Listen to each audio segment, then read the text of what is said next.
The movie begins with a girl named Missy, who is driving alone on a highway. She notices a truck stopped ahead, with a guy standing in front of it. She finds him very attractive and decides to stop her car to check if he needs help. When she asks, he tells her that his truck broke down, preventing him from reaching his vineyard. Missy asks for his name, and he introduces himself as Joe. She offers to give him a ride, and he agrees, leading her to his home. As soon as they arrive, passion takes over, and they start kissing inside the car. Missy, craving more privacy, suggests getting a room. Instead, Joe, eager to impress, mentions that his family once ran a thriving wine factory. With a sly smile, he invites her inside for a private tour. She agrees, but in the next scene, we see her tied up in the factory, begging for her life. Suddenly, someone approaches with large shears and slices her stomach open, killing her brutally. This reveals that Joe is a serial killer who has murdered several people in the wine factory. The scene shifts to a single mother, Tess, who arrives at the vineyard with her son, Walter. The vineyard belonged to her father, and after his passing, she plans to sell the property. Tess had a strained relationship with her father and had left home as a teenager, vowing never to return. However, circumstances force her back. Upon arrival, she meets her aunt, Margaret, who is happy to see her. Margaret introduces Joe, explaining that he was abandoned at the vineyard as a child and was adopted by her and Tess's father.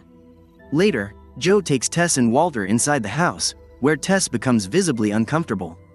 The place holds dark memories for her, as she had suffered abuse from her father. While Walter enjoys exploring their old home, Tess remains uneasy. That evening, Tess's lawyer arrives, informing her that her father left the entire property to her. She can either keep it, transfer ownership to Margaret, or sell it. If sold, a company would likely develop something new there. Tess insists on selling, as she has no attachment to the place and wants to use the money to buy a home in the city for a better future for Walter. Margaret, however, is upset, feeling betrayed that her brother left her nothing. She confides in Joe, frustrated that they won't get a share. Joe reassures her that Tess might change her mind and decide to stay. Later that night, Tess tucks Walter into bed. He asks if she's really going to sell the house. She explains that she endured great pain here as a child and doesn't want to relive it. There's nothing valuable in the vineyard, and staying would offer Walter nothing to learn. After putting him to sleep, she goes to bed herself but is haunted by a nightmare of her father entering her room and tormenting her. She wakes up in a panic. The next morning, Tess takes Walter to Joe, who is chopping wood in a barn. She remembers that her mother had taken her own life in that very barn but chooses not to share this with her son. She asks Joe to look after Walter for a while, and Joe teaches him how to chop wood. Meanwhile, Tess visits Margaret, who informs her that all the property papers are in the mailbox. Tess retrieves them and also finds the house keys. Since she is now the rightful owner, she begins exploring the property, unlocking doors. However, she struggles to open one particular door. At that moment, a man named John, the town's sheriff, arrives. He visits Margaret's house and asks if she has seen a missing woman named Missy, who was last known to be in the area. He shows Margaret a photo, but she claims to have never seen her. He then asks if Joe might have seen her and goes to the shed to question him. Joe, upon seeing Missy's photo, lies and says he has never met her. As the sheriff prepares to leave, he spots Tess and recognizes her as his former classmate. Delighted to see her, he asks why she is back. She tells him that she is here to sell the property. Later, he asks Tess if she would go to dinner with him sometime. Tess smiles and says they'll meet for dinner soon. Meanwhile, Joe shows Walter some caged peacocks and tells him how beautiful they are, especially their long, colorful tails. Suddenly, they notice that a wild animal has entered the cage and injured a chicken. Joe takes Walter closer and tells him they need to put the chicken out of its misery. Walter hesitantly asks how, and Joe instructs him to snap its neck. Walter struggles to do it, so Joe does it himself. Afterward, they bury the chicken together. While digging, Joe tells Walter that when he was his age, he used to watch movies with Margaret. Walter excitedly says he would love to watch a movie with his grandma, and Joe assures him that they will do it someday. Later, Joe takes Walter to the vineyard and pulls out a knife, teaching him how to carefully cut away the rotten parts of the plants. Just then, Tess arrives and warns Joe to be careful so Walter doesn't cut his fingers. Joe explains how the grapes from these vines are harvested and put into a large machine that crushes them to extract juice. Walter then notices bloodstains on the machine and asks about it. Joe quickly dismisses it, saying it's just grape juice. Joe then washes himself off, but as he does, 4 young friends arrive. One of them, Roger, is openly gay and immediately takes an interest in Joe. He tells Joe he wants to see the winery, and Joe agrees to show him around. The girls leave Roger behind, and Joe takes him inside the factory. As they explore, Roger seduces Joe, giving him a massage and asking how he feels. Joe, caught off guard, asks where Roger learned to do that. Instead of answering, Roger leans in and kisses him. Joe pulls away and tells him they shouldn't be doing this. However, he still takes Roger deeper into the factory, into the same room where Missy was killed. Roger asks what kind of room it is, and Joe cryptically says he only brings special people here. As Roger gets closer to Joe, something triggers Joe's memories of Margaret. He recalls how she used to abuse him while watching movies together. This fills him with rage, and he starts beating Roger brutally. Roger is left badly injured, and Joe, disturbed by what he's done, immediately heads outside to wash off the blood. Joe then goes to Margaret and confesses everything. Margaret, unimpressed, scolds him, asking how long he plans to keep creating such problems. She reminds him that she is old now, and when she's gone, no one will be there to take care of him. Then, Margaret goes into the factory and orders Joe to leave. Once he's gone, she gruesomely slashes Roger's stomach, killing him, just like she did to Missy.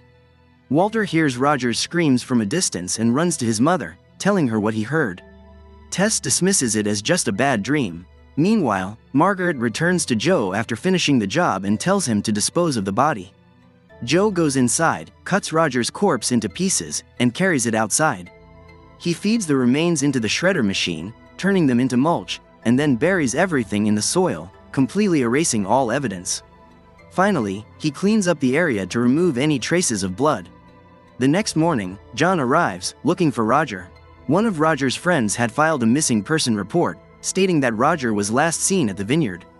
John asks Tess if she has seen him, but she denies it. Before leaving, Tess invites John for dinner that night. Meanwhile, John visits Joe's camper van, but Joe is unwell and doesn't come outside. Just then, Margaret appears. John shows her Roger's photo and asks if she has seen him. Margaret, as expected, denies it. When John questions Joe, he also refuses to acknowledge Roger. This makes John suspicious that something is off. That night, John arrives at Tess's house for dinner. While they are drinking outside, Tess asks why he never got married. John confesses that he has loved her since high school, but she was always reserved and avoided people. Curious, John asks why she ran away from home. Tess finally opens up, revealing that when she was young, her father had a sick obsession with her and would abuse her every night. She had confided in her mother, but her mother was helpless and unable to stop him. Eventually, Tess became pregnant because of him. One morning, she woke up to find her mother hanging in the shed. Unable to bear the horror any longer, she had taken her own life. A few months later, when Tess gave birth, her child was stillborn. Her aunt took the baby's body and buried it somewhere. Once Tess recovered, she ran away from home to escape her father's abuse. John is shocked and, in an attempt to comfort her, sings a song for her. After a while, he leaves. As he walks away, we see that Joe had been eavesdropping on their conversation. Meanwhile, Margaret is also deep in thought, recalling how her own brother used to abuse her. That was why she never married. As she grew older, her brother wanted her gone, which is why he never left her any property in his will. The next morning, Joe takes Walter to the chicken coop and asks him to feed them. Later, he takes Tess to the factory, showing her that he is still making wine. When he offers her some, she enjoys it. Joe then suddenly kisses her, and they start making out. Just then, Walter walks in and sees them. He is disturbed and immediately runs away. Tess chases after him to explain, but Joe, frustrated by the interruption, smashes a wine basket with a hammer. Filled with anger, he storms outside, gets into his truck, and drives away to cool off. Tess tries to calm Walter down, telling him that it just happened in the moment.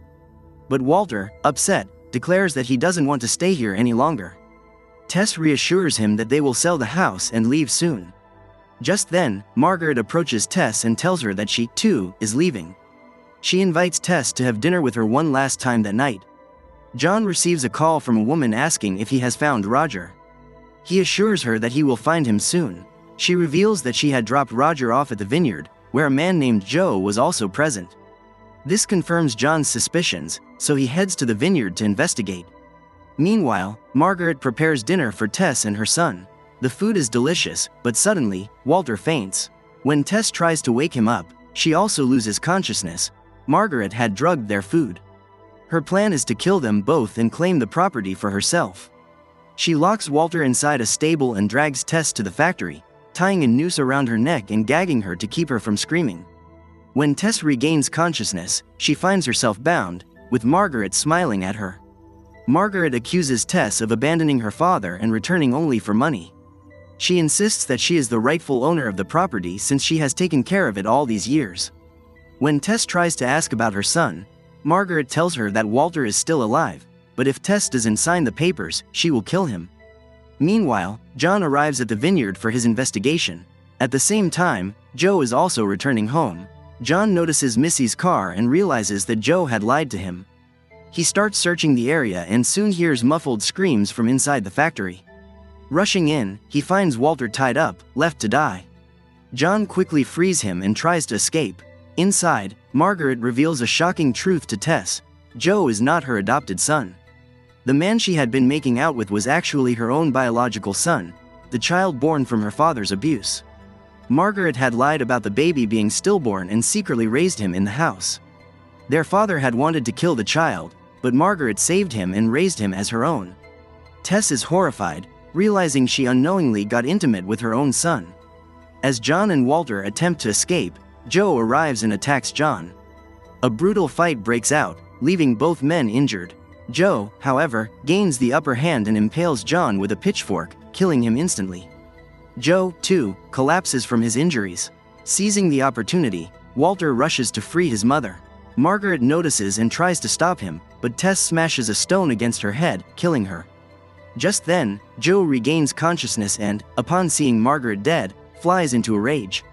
He grabs Tess by the throat, trying to strangle her.